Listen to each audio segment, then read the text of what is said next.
natalina, os consumidores brasileiros tiveram mais uma desilusão. Pois é, após tragédias como a tragédia ambiental em Mariana, os consumidores tomaram a consciência de proteger o meio ambiente. E sabendo disso, a empresa Orquídea Limitada veiculou na mídia propagandas que falavam que ela havia recebido o prêmio Empresa Verde, oferecido pela empresa Época para as 20 melhores empresas voltada para a questão ambiental do nosso país. Segundo a empresa, ela haveria investido 13 milhões em arrecadações dos seus produtos para a preservação e manutenção da Mata Atlântica, assim também como o reflorestamento das áreas desmatadas. Porém, além de falar isso, a empresa também disse que 20% dos lucros vindouros sobre os lucros dos produtos estavam por vir a ser investidos na causa. Após esses relatos e essas propagandas divulgadas na mídia, a empresa aumentou consideravelmente a quantidade de produtos vendidos. Após o ocorrido do caso, trouxemos alguns especialistas para esclarecerem mais sobre o assunto. Hoje estamos aqui com o Dr. Rafael Lima, advogado criminalista. Boa noite. Com a excelentíssima doutora Keliane Martins, juíza da Primeira Vara Criminal de Alegria de Minas. E com a diretora-geral do Instituto Nacional de Publicidade e Propaganda, doutora Camila Neto. Boa noite. Boa noite a todos vocês. Boa noite. Vou começar com a doutora Keliane. Doutora, sabendo que a empresa ela pode ser acusada pelo crime da concorrência desleal, o que podemos caracterizar esse crime de concorrência desleal? O crime de concorrência desleal está previsto no artigo 195 da Lei 9.279. É uma conduta imoral que fere os princípios da boa-fé, dos bons costumes, da lealdade e da honestidade comercial. Esse crime é previsto tanto no Código Civil como no Código Penal. É um ilícito civil, já que o Código prevê perdas e danos para quem cometer tal crime.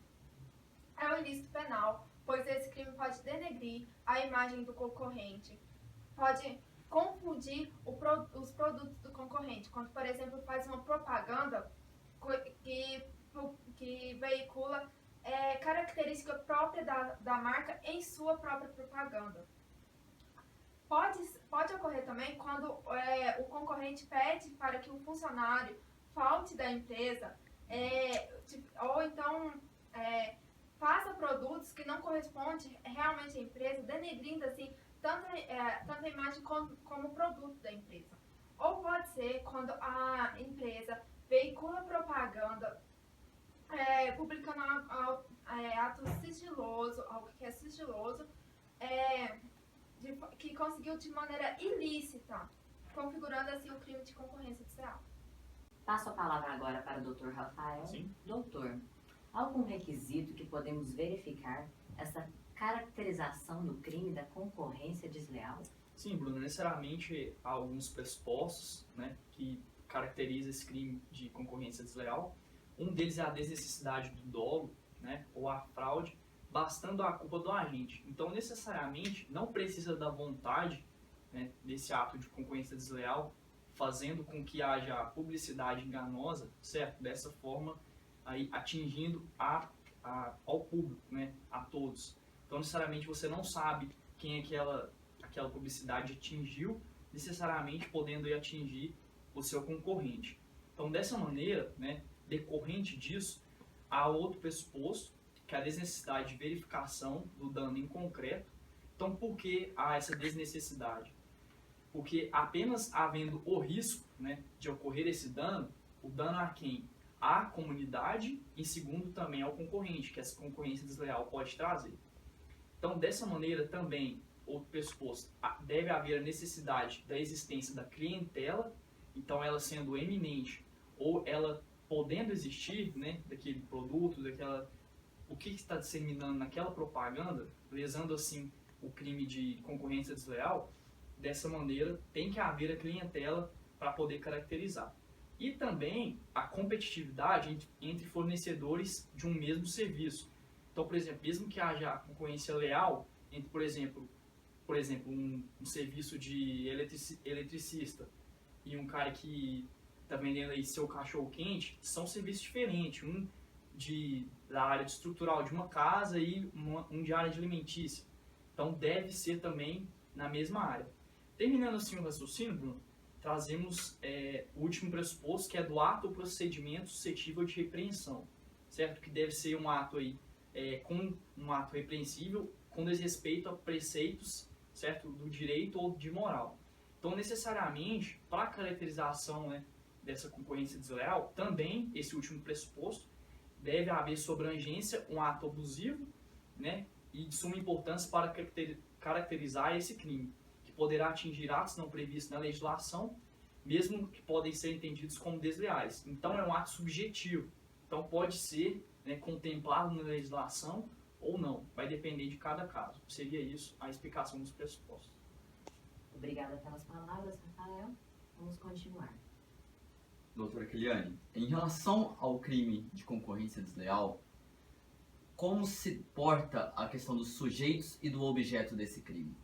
O sujeito, tanto ativo quanto passível, por ser um crime passivo, por ser um crime comum, ele pode ser praticado por qualquer pessoa. Pode ser uma pessoa natural ou uma pessoa jurídica. O bem tutelado aqui é tanto o patrimônio quanto a imagem, pois pode denegrir a imagem. Ele é formal porque prevê, o tipo penal prevê tanto a conduta quanto o resultado, mas para configurar como crime é necessário somente a conduta. Ele é instantâneo com efeitos permanentes, pois no momento em que veicula a propaganda, já está ocorrendo o crime. Só que como essa propaganda vai ocorrendo durante um longo período e as pessoas, mesmo depois que para de veicular aquela propaganda, ainda compram o produto pensando naquela propaganda, os efeitos dela, portanto, perduram no tempo. É plurissubsistente, visto que para fazer essa propaganda, tem a pessoa que pede para fazer a propaganda, tem a pessoa que vai lá e faz a propaganda, tem a pessoa que cria a propaganda. Então, caracteriza aí 3 ou mais pessoas para concretizar esse crime. Ele é não transeunte, pois deixa vestígios. Ele vai, durante um tempo, as pessoas vão comprar aquele produto visando a propaganda feita por tal marca. Para iniciar uma ação por esse crime, ela é uma ação incondicionada, pois não precisa de representação, não precisa de ninguém lá no Ministério Público com representação pedindo para entrar com essa ação. O MP pode entrar com a ação por si só. Correto. Doutora Camila Neri, em relação ao âmbito da concorrência, como as pessoas e as empresas devem se portar para realizar uma concorrência justa, uma concorrência saudável entre eles? Então, neste caso, simplesmente respeitando os princípios da Constituição Federal. E neste caso, principalmente o princípio da livre concorrência. Está previsto no artigo 170, inciso 4, e baseia-se no pressuposto de que os agentes econômicos com poder de mercado, eles não podem ser restringidos. Por quê? Porque o mercado, ele aprova e estimula a concorrência, essa concorrência entre as empresas. Bom, é através da livre concorrência que as empresas elas melhoram as condições de competitividade, o objetivo de aprimorar os métodos tecnológicos também e principalmente melhorar ter sempre condições mais favoráveis para o consumidor, ok? Então, a livre concorrência nada mais é do que uma competição, uma disputa entre as empresas que visam sempre obter maior, mais e melhor espaço no mercado, mas com uma condição. Elas têm que agir de forma lícita e leal umas com as outras. Certo. Bom, eu agradeço a atenção dos especialistas que nos ajudaram a compreender mais este assunto sobre a concorrência desleal. Obrigada. Obrigada. Obrigado. Boa noite. Agora voltamos ao estúdio com Karen e Vanessa. Por hoje é só. Fique a seguir com a novela Ato Libidinoso. Boa noite. Boa noite.